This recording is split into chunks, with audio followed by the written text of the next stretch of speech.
사도행전 10장. 가이사랴에 고넬료라는 사람이 있었습니다. 그는 이탈리아 부대인 로마 군대의 백부장이었습니다. 고넬료는 경건한 사람이었습니다. 그와 그의 집에 사는 모든 사람이 하나님을 공경하고 경외하였습니다. 그는 가난한 사람들에게 아낌없이 돈을 주었고 늘 하나님께 기도했습니다. 어느 날 오후 3시쯤 고넬료는 환상을 보았습니다. 그는 환상 속에서 하나님의 천사가 다가와 고넬료야 라며 부르는 소리를 똑똑히 들었습니다. 고넬료는 두려움 속에서 천사를 쳐다보았습니다. 고넬료는 주님 무슨 일이십니까? 라고 물었습니다. 천사가 대답했습니다. 하나님께서 내 기도를 들으셨다.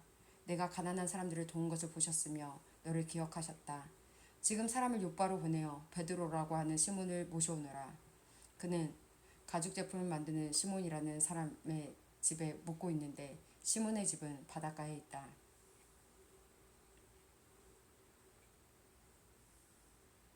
자기에게 말하던 천사가 떠나가자 고넬료는 하인 2사람과 자기 부하 중에서 경건한 군인 1사람을 불렀습니다. 고넬료는 그들에게 모든 일을 이야기해 준 뒤에 그들을 요바로 보냈습니다. 이튿날 낮 12시쯤 고넬료가 보낸 사람들이 요바 근처에 이르렀을 때에 베드로는 기도하러 지붕으로 올라가 있었습니다. 베드로는 배가 고파 무엇이라도 좀 먹었으면 하던 참이었습니다. 사람들이 음식을 준비하고 있던 중에 베드로는 환상을 보았습니다. 베드로는 하늘이 열리고 큰 보자기 같은 네 모퉁이가 묶여 땅으로 내려오는 것을 보았습니다. 그 안에는 갖가지 4발 달린 짐승들과 땅에 기어다니는 파충류와 날짐승들이 들어있었습니다. 그때 베드로에게 음성이 들려왔습니다. 베드로야, 일어나 그것들을 잡아먹어라. 이에 베드로는 주님, 그렇게는 못하겠습니다. 저는 속되거나 부정한 것을 지금까지 먹은 적이 없습니다. 라고 대답했습니다. 2번째로 음성이 들려왔습니다. 하나님께서 깨끗하게 하신 것을 속된 것이다 라고 하지 마라. 이런 일이 3번 있은 뒤에 보자기는 즉시 하늘로 올라갔습니다.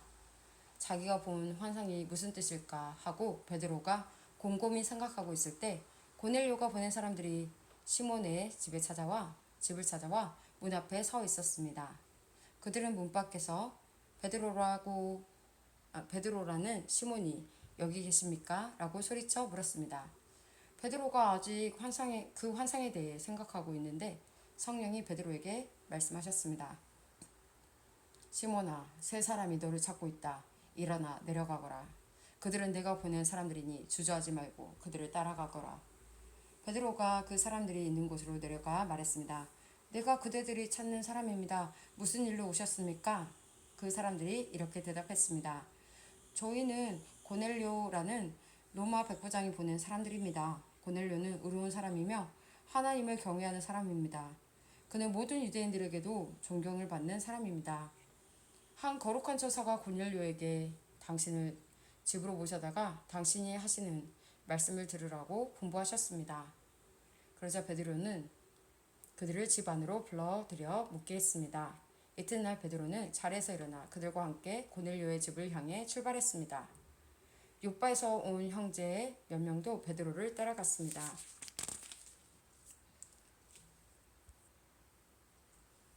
그들은 다음날 가이사랴에 도착했습니다. 고넬료는 친척과 친구들을 불러놓고 베드로를 기다리고 있었습니다. 베드로가 안으로 들어가자 고넬료가 그를 맞이했습니다. 그는 베드로의 발 앞에 엎드려 절했습니다. 베드로가 그를 일으켜 세우며 일어나십시오. 나도 사람일 뿐입니다. 라고 말했습니다. 베드로가 고넬료와 말하면서 집 안으로 들어가 보니 사람들이 많이 모여 있었습니다. 이들을 향해 베드로가 말했습니다. 여러분도 잘 아시겠지만 유대인이 이방 사람을 사귀거나 그 집에 들어가는 것은 유대법에 어긋나는 일입니다만 하나님께서는 저에게 어떤 사람도 속되거나 부정하다고 해서는 안 된다는 것을 보여주셨습니다. 그래서 여러분이 저를 불렀을 때 이 일을 제기하지 않고 따라온 것입니다. 자, 무슨 일로 저를 부르셨는지 말씀해 주십시오.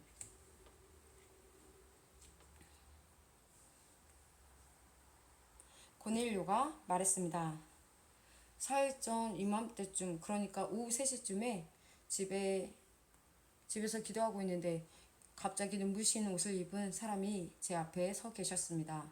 그는 고넬료야, 하나님께서 내 기도를 들으셨고 내가 가난한 사람들을 도운 것을 하나님께서 보시고 너를 기억하셨다. 지금 사람을 요바로 보내어 베드로라고 하는 시몬을 모셔오너라.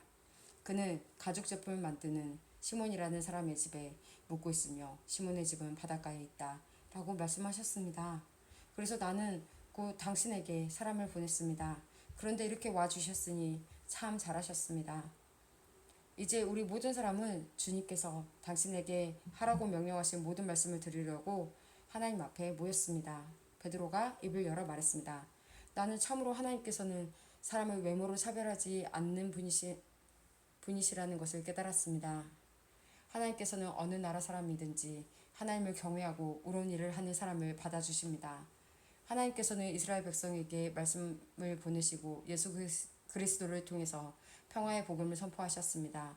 예수님은 모든 백성의 주님이십니다. 여러분은 요한이 세례에 관해 설교한 이후 갈릴리에서 시작하여 온 유대 땅에 걸쳐 발생한 큰 사건을 아실 것입니다. 하나님께서는 나사렛 사람인 예수님에게 성령과 능력으로 기름 부으셨습니다. 그분은 두루다니면서 선한 일을 하셨고 귀신에 사로잡힌 사람들을 고쳐주셨습니다. 이는 하나님께서 예수님과 함께 계셨기 때문입니다. 우리는 예수님께서 유대와 예루살렘에서 하신 모든 일을 목격한 증인입니다. 사람들은 예수님을 나무에 매달아 죽였지만 3일째 되는 날에 하나님께서는 이 예수님을 죽은 자 가운데서 다시 살리셔서 사람들 앞에 나타나게 하셨습니다. 그러나 예수님께서는 모든 사람들에게 나타나신 것이 아니라 하나님께서 이미 증인으로 택하신 사람들에게만 보이셨습니다. 우리는 예수님께서 죽으셨다가 다시 살아나신 뒤에 그분과 함께 먹고 마셨습니다. 예수님께서는 우리에게 명하시기를 하나님께서 이 예수님을 살아있는 사람과 죽은 사람의 심판자로 세우셨다는 것을 사람들에게 전파하고 증언하라고 하셨습니다. 모든 예언자들도 예수님을 믿는 사람은 다 그분의 이름으로 죄를 용서받는다고 증언했습니다. 베드로가 이런 말을 하고 있을 때 말씀을 듣고 있던 모든 사람들을 위해 성령께서 내려오셨습니다.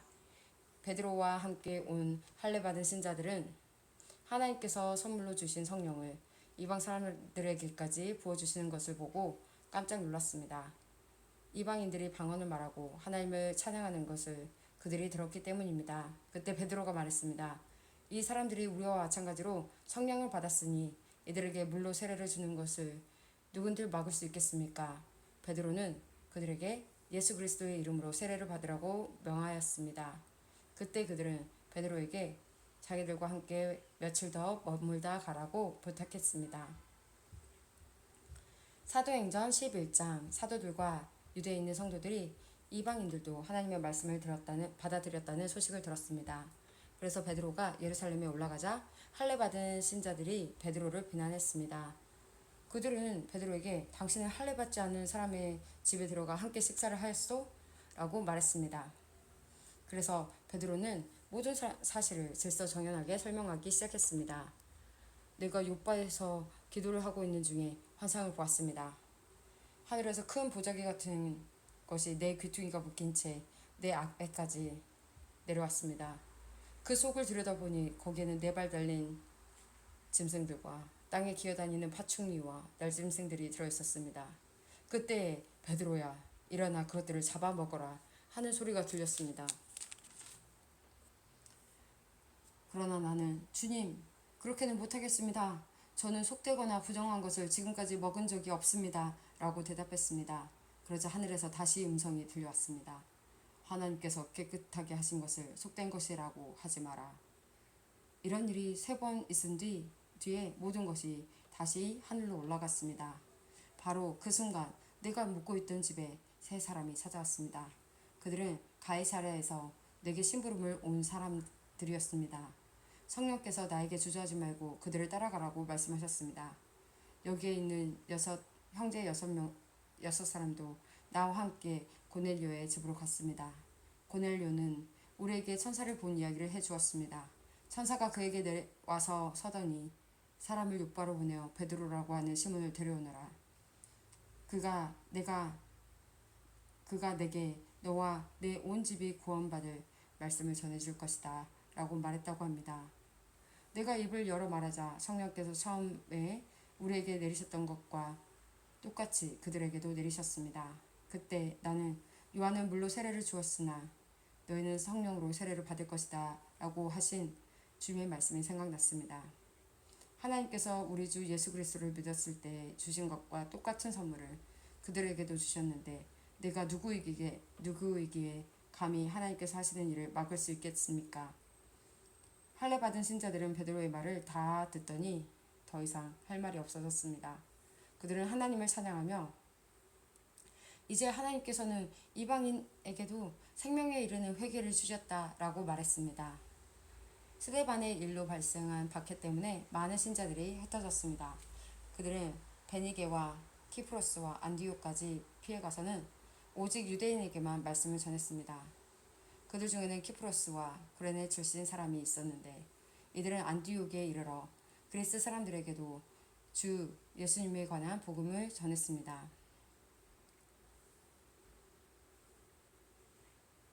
주님의 손길이 그들과 함께 하셨으므로 많은 사람들이 믿고 주님께로 돌아왔습니다. 이 소식이 예루살렘에 전해지자 교회는 바나바를 안디옥으로 보냈습니다. 그는 안디옥에 도착하여 하나님의 은혜가 내린 것을 보고 기뻐했습니다. 그리고 모든 사람들에게 마음을 굳게 하여 주님을 의지하십시오 라고 격려했습니다.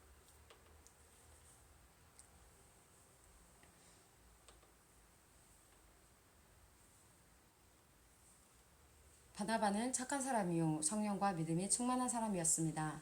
그래서 많은 사람들이 주님께로 돌아왔습니다. 바나바는 사울을 찾으러 다소로 갔습니다. 사울을 찾는 바나바는 사울을 안디옥으로 데려왔습니다. 두 사람은 1년 동안 교회에 머물면서 많은 사람을 가르쳤습니다. 제자들은 안디옥에서 처음으로 그리스도인이라고 불렸습니다. 그 무렵 연자 몇 사람이 예루살렘에서 안디옥으로 왔습니다. 그 중에 아가보라는 사람이 있었습니다.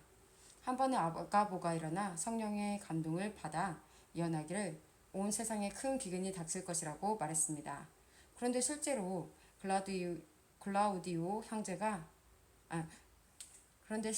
글라우디오가 황제가 되었을 때 기근이 발생하였습니다. 제자들은 자기 형편대로 헌금하여 유대에 사는 형제들을 돕기로 결정하였습니다.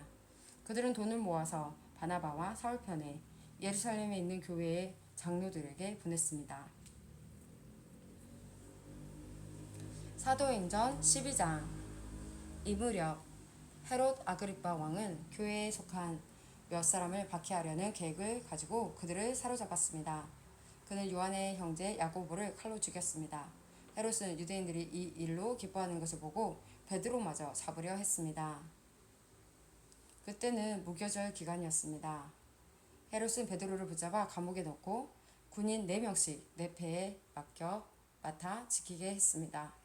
유월절이 지나면 베드로를 끌어내어 사람들 앞에서 재판할 작정이었습니다. 그래서 베드로는 감옥에 갇혔고 교회는 베드로를 위해 하나님께 열심히 기도했습니다. 헤롯이 베드로를 끌어내려던 전날 밤이었습니다. 베드로는 두 군인 사이에서 사슬에 묶인 채 잠들어 있었고 문 앞에는 경비병이 문을 지키고 있었습니다. 갑자기 주님의 천사가 나타나고 환한 빛이 과목을 비추었습니다. 천사가 베드로의 옆구리를 쳐서 깨우며 어서 일어나라고 말했습니다. 그 순간 베드로의 손목에 매어있던 사슬이 풀렸습니다. 천사가 베드로에게 허리끈을 메고 신을 신어라 라고 말하여 베드로는 천사가 시키는 대로 했습니다. 천사는 다시 겉옷을 입고 나를 따라오너라 라고 말했습니다.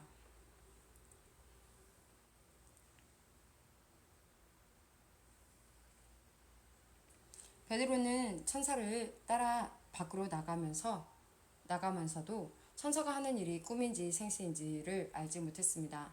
베드로는 자기가 환상을 보고 있다고 생각했습니다. 천사와 베드로가 첫 번째 경비병과 두 번째 경비병을 지나 성으로 통하는 철문에 이르자 철문이 저절로 열렸습니다. 그들이 문을 나와 거리 한 구역을 걸을 때에 갑자기 천사는 베드로를 떠나 어디론가 사라져 버렸습니다. 그제서야 비로소 베드로는 정신이 들어 혼잣말로 중얼거렸습니다. 이지야, 나는 이 모든 것이 실제라는 것을 알겠다. 주님께서 천사를 보내어 나를 헤롯의 손에서 그리고 유대인들의 모든 계략에서 구하셨다. 이런 사실을 깨닫고서 베드로는 마가라고 하는 요한의 어머니 마리아의 집으로 갔습니다. 그곳에는 많은 사람이 모여서 기도하고 있었습니다. 베드로가 바깥문을 두드리자 로데라는 여자종이 문을 열어주러 나왔습니다. 여종은 베드로의 목소리를 알아듣고 너무나 기뻐서 문을 열어주는 것도 잊은 채 안으로 달려가 사람들에게 베드로가 문 밖에 와 있다고 알렸습니다. 그 사람들은 여종에게 내가 미쳤구나 하고 말했습니다. 그러나 여종이 계속해서 참말이라고 우기자 사람들은 그렇다면 베드로의 천사인가 보다 라고 말했습니다. 이런 중에도 베드로는 계속 문을 두드리고 있었습니다. 문을 연 사람들은 베드로를 보고 깜짝 놀랐습니다. 베드로가 그들에게 조용히 하라고 손짓을 한 뒤에 주님께서 자기를 감옥 밖으로 인도해 주신 일을 설명해 주었습니다. 그리고 이 일을 야고보와 다른 형제들에게도 알리시오 라고 말하고 다른 곳으로 떠났습니다. 다음날 아침 군인들 사이에서는 베드로가 없어진 일로 한바탕 큰 소동이 일어났습니다. 헤롯 아그리빠는 철저하게 수색하여 베드로를 찾으라고 명했으나 그를 찾을 수 없었습니다. 그래서 그는 경비병들을 심문한 뒤에 대신 그들을 처형하라고 명령하였습니다. 그 후 헤롯은 유다를 떠나 가이사랴로 가서 얼마 동안을 지냈습니다. 한편 드로와 시돈 사람들은 헤롯에게 몹시 노염을 사고 있었습니다. 그래서 그들은 무리를 지어 헤롯에게 갔습니다. 그들은 왕의 내실 시종인 블라스도를 회유하여 그의 도움을 받아 헤롯에게 화해를 요청했습니다. 이는 이들 지방 사람들이 헤롯의 영토에서 식량을 공급받았기 때문입니다. 약속한 날 헤롯은 왕의 복장을 하고 왕좌에 앉아 그들에게 연설을 하였습니다. 그러자 군중들은 이것은 사람의 소리가 아니라 신의 소리다 라고 외쳤습니다.